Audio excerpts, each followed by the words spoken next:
자, 그래서 우리가 지금까지는 원소가 뭔지, 그리고 우리가 원자들을 어떻게 표기를 그림으로 그릴 수 있는지 한번 그려봤습니다. 이제 한 개씩 주기율표에 대해서 한번 뜯어봐야 되거든요. 재미없는 공부가 아니고 정말 재밌는 공부예요. 자, 프린트물이랑 책에 있는 걸 같이 병행해서 보시면 됩니다. 먼저 1단원서 세 번째 단락입니다. 원소와 주기율표에서 첫 번째, 원소는 지금까지 밝혀진 게 약 몇 개다? 110여 종이다. 됐습니까? 이 개수는 책마다 교재마다 좀 다르게 나와 있어요. 자, 주기율표를 보면요. 주기율, 일정한 규칙, 주기가 있다는 계열이에요. 이걸 이제 표현 만든 게 주기율표인데요. 자, 원소 그 밑에 원자 적으셔도 되겠죠? 그래서 물질을 구성하는 기본 입자 해주시고, 성분 옆에는 갈로 쳐서 이름 적으시면 되고요. 원자 옆에, 설명 옆에 개수라고 적으시면 되겠죠? 아까 전에 했던 원자와 원소의 설명. 프린트물 맨 앞면입니다.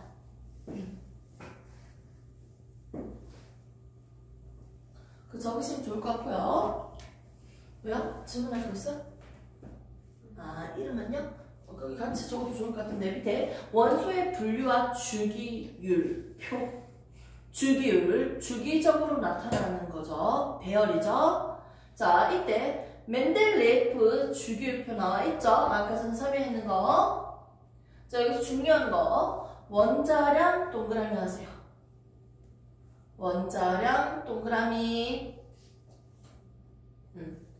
처음에는요, 이 주기율표를 만들 때 이렇게 모든 번호들을, 많은 번호들을요, 다 채울 수 없었어, 한 번만에. 뭔가 중간에 있는 규칙은요, 비워두고, 그 다음 자리에 원소들을 채워가면서 점차적으로 원소들을 발견했어요.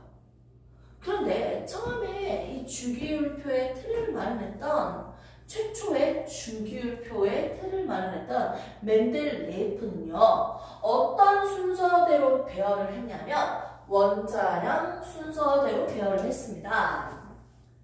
여기 원소 기호 왼쪽 앞에 여기에 질량수를 적는다고 했는데요. 잘 보세요. 얘들도 상대적으로 누가 더 무거운지 가벼운지 상대적으로 질량을 비교할 수 있는 수치가 있어요. 그 숫자를 우리는 질량수라고 해요. 상대적으로 비교하는 수. 근데 이 수를 누구를 기준으로 하냐면요. 원래 예전에는 산소를 기준으로 했어요. 얘가 8번이기 때문에 양성자수 몇 개? 8개. 중성자수도 8개. 1번부터 20번까지는 대체적으로 양성자수랑 중성자수가 거의 비슷해요. 똑같아요. 다 그런 건 아니지만 양성자수가 8개면 중성자수가 8개다. 기본적으로 이렇게는 생각을 하고 계시면 됩니다. 그럼 얘는 질량수가 얼마예요? 8 더하기 8이니까 16이지. 산소를 기준으로 16이라고 하고 상대적인 질량수를 적어놨어. 얘는 16, 얘는 7번이니까 7 더하기 7 얼마? 14. 그 다음에 12 이런 식으로 적어놨는데 실제 원자들의 질량과 오차값이 조금 있어서 그 오차를 줄이기 위해서 우리는 지금 누구를 기준으로 한다? 탄소를 기준으로 해서 탄소는 6번이죠? 양성자수 6개, 중성자수 6개 2개 더하면 얼마? 12 12를 질량수로 정해서 상대적인 숫자를 정합니다. 탄소를 기준으로 상대적인 질량을 정했는데요. 그 질량수는 어떻게 계산하면 된다? 양성자수 더하기 중성자수예요. 그러면 원소번호 할 때 대충 어떻게 하면 돼? 얘는 2번이니까 2 더하기 2, 4 이런 식으로 2, 4, 6, 8 이런 식으로 가면 되겠지. 예외적인 친구만 체크해주고. 됐습니까? 수소 같은 경우는 중성자가 없고 양성자 한 개밖에 없다고 했잖아요. 얘는 질량수가 1이 되겠네요. 1, 1 이렇게 적을 수 있겠죠. 이렇게 예외적인 친구들만 체크를 해주시고 기본적으로는 곱하기 2로만 하면 되겠네요. 원자 번호 곱하기 2로만 해주면 질량수 얘기할 수 있겠죠? 한번 해보도록 할까요? 연습 삼아. 자, 볼게요.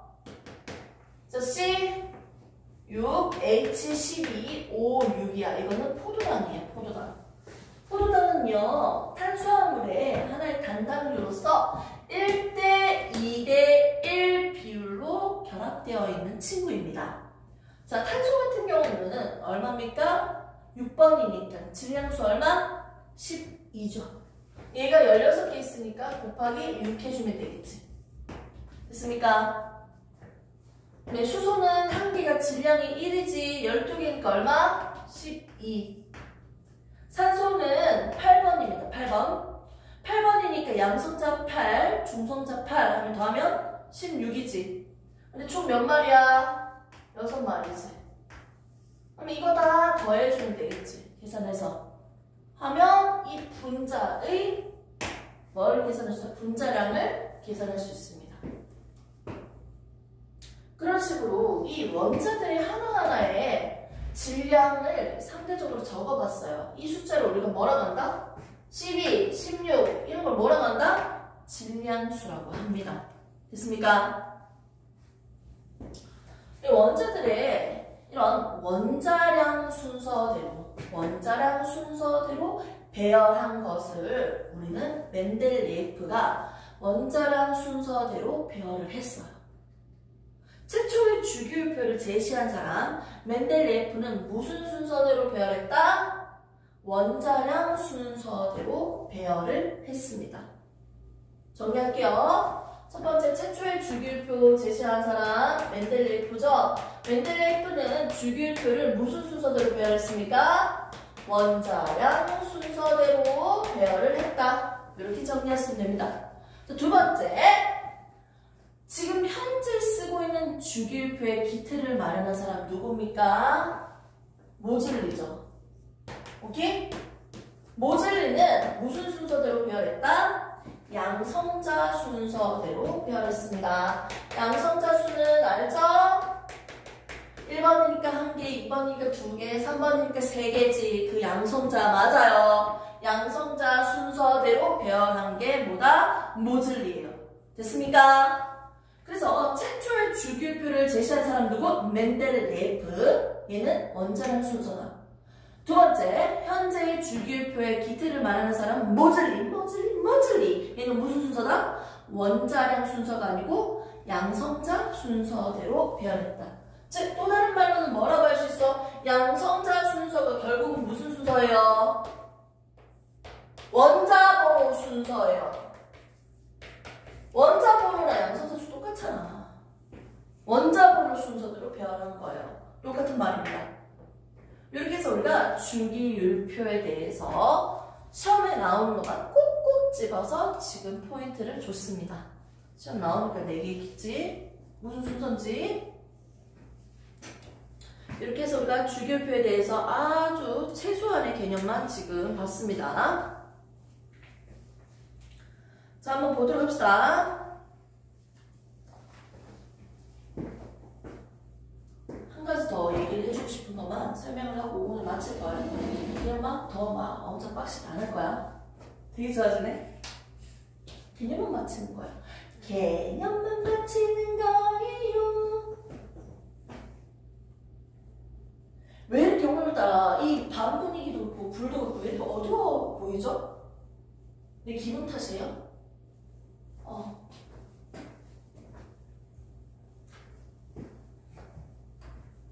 근데 여러분들 그거 알아요? 원래 이 반은 아무도 얘기하지 않았어요. 나 혼자 떠들었어요. 알고 있죠? 원래 조용했어. 애들이 있든 없든 한 명이든 10명이든 조용했어.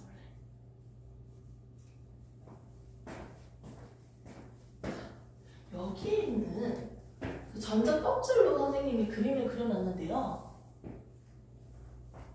선생님이 아까 전에 언급한 게 있죠. 딱 봐도 뭔가 불안해 보인다고. 뭐 한 개 뭐 바깥에 있으면 뭐하게? 아 진짜 가득 채워놓으니까 정말 안정해 보이네요. 안정한. 그래서 이렇게 안정한 누군지 알아요? 감사합니다. 그래서 이렇게 안정해 보이는 친구가 있어요. 그래서 우리가 얘들의 족을 보면요. 몇 족일까요? 1족, 2족, 13족 이렇게 갈 건데 한번 주기율표를 한번 볼래요? 1족, 2족, 3, 4, 5, 6, 7, 8 할 때 중간에 3족에서 12족까지는 제외시키고 바로 13족으로 가고 있죠. 1족, 2족, 13, 14, 15, 16, 17, 18인데 맨 오른쪽에 있는 18쪽은요. 비활성 기체로서 할로겐 원소를 볼 수가 있는데요. 할로겐 원소 아닌지 내가 지금 무슨 얘기하냐? 비활성 기체로서요. 얘는요. 안정한 녀석입니다. 안정하기 때문에 다른 친구들과 결합을 할 필요가 없습니다. 이미 충분히 안정하니까요. 혼자 돌아다니면 됩니다. 혼자. 근데 옆에 있는 친구들은 되게 불안정해요. 뭔가 한 개가 있든지 두 개가 있든지 세 개가 있든지요. 너무 어중간하다고. 이 원자들은요. 안정해지려고 하는 성질이 있어. 불안정하지 않게 안정해진다. 가장 바깥 껍질에 있는 전자의 개수를 몇 개로 만든다? 8개로 만들려고 하는 규칙이 있어요. 이 규칙을 우리는 옥텟 규칙이라고, 옥텟 규칙이라고 합니다. 옥텟 규칙이라고 하는데요. 가장 바깥에 있는 전자의 개수를 8개로 가득 채우려고 하는 성질이다. 가득 채웠을 때 안정하니까. 근데 얘들은 불안정한 상태이기 때문에 안정해지기 위해서 결정을 해야 돼요. 어떤 결정을 할 수 있을까? 여기 있는 전자는 하나밖에 없으니까 한 개를 갖다 버릴래? 7개를 넣어줄래? 7개 채워서 8개 만들래? 아니면 한 개 버리는 게 더 편할까? 뭐가 더 편해요? 에너지 더 적게 들고. 버리는 게 쉬울까요? 7개 넣는 게 쉬울까요? 버리는 게 쉽겠죠. 그래서 전자를 한 개 버려서 얘들은 플러스가 됩니다. 오케이? 얘들은 불안정하기 때문에 안정해지기 위해서 전자 한 개씩을 버리면서 1뿔이 되는 거예요. 얘는 원자는 중성이잖아. 근데 마이너스, 전자는 마이너스잖아. 마이너스를 버렸으니까 얘가 플러스가 되겠지. 이해돼? 진짜? 듣고 있는 느낌이 아닌데? 잠깐만, 갔다 오지 마세요. 얘 지금 몇 번이에요? 3번이지? 플러스 3. 전자 몇 개야? 3개니까 마이너스 3이지. 근데 전자 한 개를 버려. 그럼 어떻게 돼? 2개밖에 안 남잖아. 그럼 어떻게 돼요? 마이너스 2가 되겠지. 그럼 어떻게 돼? 총 전하량은 플러스 1. 마이너스를 버렸으니까 당연히 플러스가 되겠지. 얘는 원래 0이었어. 플러스 마이너스도 아니야. 중성이었는데 전자를 버리니까 플러스가 되겠지. 한 개를 버렸으니까 1뿔입니다. 자, 2족을 한번 볼까요? 얘는 2개지. 얘는 2족에 있는 친구는 2개를 버리는 게 개이득이야. 6개를 전자를 넣어주는 게 더 쉬워. 개이득이야. 2개 버리는 게 더 쉽지. 2개를 버리니까 어떻게? 2개를 버리고 2뿔이 됩니다. 2뿔. 이온이 됐을 때. 안정해지기 위해서 이온이 되는 거예요. 그러면 그 다음 친구는 뭘까요? 3개가 있겠지. 아무것도 비교지. 5번은 어떻게 돼? 하나, 둘 해서 3개가 있겠지. 3개를 버릴래? 5개를 넣어줄래? 3개 버리는 게 개이득이지. 그렇게 해서 3개를 버리고 3뿔이 됩니다. 그럼 얘는 뭘까요? 4개니까. 4개 있으면 어떻게 돼요? 6번은 4개를 버리거나 4개를 더하거나 그게 그거 아니야? 4개를 버리거나 어는 거. 한 칸 띄우고요. 그 다음에 갈게요. 13, 14, 15족으로 볼게요. 15족 7번입니다. 질소 17족 볼게요. 몇 쪽이고? 15족 볼게요. 15족. 1족, 2족, 13, 14, 15족입니다. 15족은 바깥에 5개죠? 5개니까 5개를 버릴래? 3개를 넣을래? 이제는 넣는 게 더 쉽겠네. 3개를 넣어서 전자는 마이너스 넣어주니까 마이너스 되겠지? 3마. 그럼 산소는 2마예요. 2개를 넣어주고 플로린은 1개씩 넣어주면 됩니다. 1마. 이런 식으로 해서 이온이 되는 겁니다. 주기율표를 봤을 때 왼쪽에 있는 친구들은요. 뭐가 된다? 플러스가 되기 쉬워요. 플러스가 되기 쉽다. 양이온이 되기 쉬워요. 1불, 1불, 1불, 2불, 2불, 2불, 2불, 3불, 3불, 3불 한 칸 띄우고 3마, 2마, 2마, 1마, 1마, 1마 이렇게 짜여져 있네요. 주기율표는요. 같은 족인 친구가 원자과 전자수가 똑같지. 그러다 보니까 당연히 이온이 됐을 때도 1불, 1불, 1불 규칙성이 있겠네요. 원자과 전자수가 똑같아서 1불인지 2불인지가 똑같으니까 뭐가 비슷하다? 화학적 성질이 비슷하다. 화학적 성질이 비슷하다. 전자를 버렸는지 더했는지 양이온인지 음이온인지 화학적 성질이 비슷합니다. 화학적 성질. 그러면 가로줄을 한번 볼까요? 주기. 같은 줄에 있는 친구들은 어떤 공통점이 있어요? 딱 눈으로 봤을 때. 같은 가로줄에 있는 주기들. 1주기, 2주기, 3주기가 이렇게 있어. 1주기끼리 뭐가 같아? 전자 껍질 수가 1개. 전자 껍질 수가 2개. 하나, 2개. 전자 껍질 수가 3개. 같은 주기면 전자 껍질 수가 같아요. 이렇게 해서 같은 족인지 같은 주기인지에 따라서 달라집니다. 물리적인 성질이 약간 유사한 거고요. 됐습니까? 같은 족은 원자과 전자수가 똑같아서 화학적 성질이 비슷하고 같은 주기는 전자 껍질 수가 같다. 이렇게 보시면 됩니다. 구체적으로 막 설명을 안 해도 기본적인 설명을 해줘야지. 주기율표까지 했는데 설명을 내가 해줘야 되는 거 아니야? 하나만 할게. 그만두고 싶어. 이거 끝낸다 진짜. 자 진짜 이거 금속이지. 나트륨, 마그네슘 같은 금속 아니야? 알루미늄, 보일. 왼쪽에 있는 애들은 뭐다? 금속.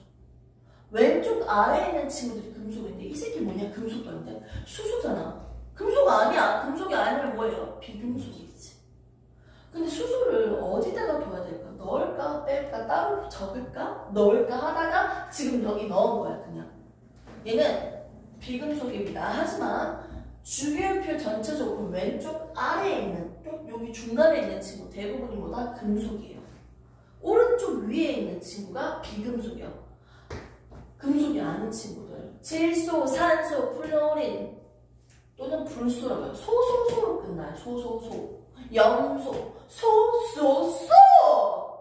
금속은 리튬, 벨륨, 나트륨, 마그네슘, 룸툼슘, 룸툼슘, 룸툼슘, 룸툼슘. 어떻게 읽어요? 룸툼슘으로 끝나고요. 비금속은 대체적으로 뭐뭐 소로 끝나네요. 보입니까? 그래서 이 금속과 비금속 중간에 있는 준금속이 보이는데 걔가 누군지 한번 볼게요. 붕소. 색깔 다른 거 좀 해야겠다. 붕소, 붕소, 붕소, 붕소, 규소, 규소, 규소, 규소. 규소 밑에 있는 저만큼, 저만큼. 요 세 개를 기점으로 볼게요. 얘들은 뭐다? 무거울 중이 아니고 준금속입니다. 금속에 준한다. 금속이다 아니다. 뭐예요? 금속이 아니다. 굳이 금속과 비금속에서 분류를 한다면 얘는 뭐다? 비금속으로 넣어주시면 됩니다. 그래서 중금속은 금속의 성질과 비금속의 성질을 중간을 가지고 있는 친구를 우리가 중금속이라고 부르고 반도체에서 주로 볼 수 있는 친구들이었죠. 이렇게 중금속을 기점으로 왼쪽 아래에 있는 친구들은, 중간에 있는 친구들은 금속이었고요. 오른쪽 위에 있는 친구들은 비금속이었습니다. 그래서 금속은 왼쪽 아래에 있으니까 왼쪽 아래로 갈수록 금속의 성질이 커진다. 오른쪽 위에가 비금속이잖아. 오른쪽 위로 갈수록 비금속의 성질이 커진다. 보시면 돼요. 그래서 부등으로 얘들을 반응성을 비교를 할까? 다른 친구들이랑 반응을 하는 정도야. 반응성은 아래로 갈수록, 왼쪽 아래로 갈수록 커지니까 얘 한 줄만 딱 반응성 비교하면 아래로 갈수록 커져야 되니까 부등호는 이렇게 해주시면 되겠지. 아래로 갈수록 반응성이 커진다. 비금속은 오른쪽 위로 갈수록 커진다 했죠? 오른쪽 위에 있으니까 오른쪽 위로 갈수록 커진다 이렇게 기억하시고, 오른쪽 위로 갈수록 커지니까 할로젠 원소 17쪽이 보이네요. 이런 비금속은요, 위로 올라갈수록 반응성이 커진다라고 표시하시면 됩니다. 이렇게 해서 우리는 기본적으로 주기율표에서 금속은 어느 성질이 있다, 비금속은 무슨 성질이 있다 이런 건 안 배웠지만 기본적으로 금속과 중금속과 비금속, 얘도 수소도 비금속이지, 이렇게 구성되어 있고요. 18쪽은 이미 완전 아니지만 안정한 비활성 기체로 이루어져 있어서 혼자 다닐 수 있는 친구들입니다. 이렇게 해서 기본적으로 우리가 어떻게 주기율표가 배치되어 있는지를 이번 시간에 배우고, 원소, 원자가 뭔지, 어떻게 만들어져 있는지를 배웠습니다. 이게 정말 기초적인 부분이지만 계속해서 필요한 부분이니까 꼭 정리를 하시고요. 중요한 거 아까 전에 했죠? 원자 번호는 뭐랑 똑같다고 했어요? 양성자수랑 똑같다고 했습니다. 그리고 전자수랑 똑같다고 했고요. 원자의 특성도 대부분 빈 공간이다 해서 배웠고요. 됐습니까? 질량수는 서로 상대하는, 비교하는 숫자인데 우리가 어떻게 알 수 있다? 양성자수 더하기 중성자수로 얘기할 수 있다고 했습니다. 탄소를 기준으로 12라고 해서 상대적으로 질량수를 비교했고요. 젠출 멘델레이프는 어떻게 원자량 순서대로 배치한 거고요. 현재 쓰고 있는 주기율표의 기태를 말하는 모듈에는요, 원자량 순서가 아니라 무슨 순서? 양성자 순서, 즉 원자번호 순서대로 주기율표의 기태를 적었습니다. 이렇게 해서 기본적인 주기율표에 대해서 오늘은 이렇게 배워봤어요. 공부를 아주 적당하게 한 것 같아요. 오늘은 첫날이라서 이제 합창하는 날이기 때문에 기본적인 개념을 줬고요. 점차적으로 약간 심화적으로 들어갈 겁니다. 살짝 심화. 이렇게 배웠으니까 영상 한번 다시 보셔도 좋고요. 소리만 들어도 좋습니다. 지금까지 배운 거는 필기를 다시 다 정리를 하셔서 이 정도는 복습이 다 되어 있어야 돼요. 오케이.